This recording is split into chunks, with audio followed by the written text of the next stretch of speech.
quick reading for February 11th to February the 12th, Pisces. We have the Strength card, the Nine of Swords, and the Temperance. May mga pagkakataon na itong person natin hindi masyado nakikipag-usap nitong mga nakaraang araw, buwan, or months, no?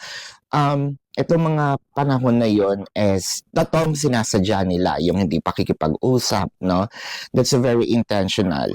Pero I feel like itong person mo medyo stressed na din sa mga nangyayari, and it felt like ito yung part na parang meron siyang offerings to you, no? Whether this is a gift, a small token of appreciation of still being there for them, no? And it felt like ito yung time na pwede na nating sabihin na nag-heal na ang mga sugat, no, nitong inyong relasyon.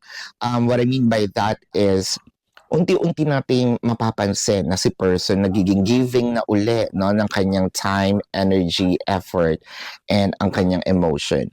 So this is your quick reading, Pisces, for February the 11th to February the 12th. My name is Daphne, but spirit calls me back.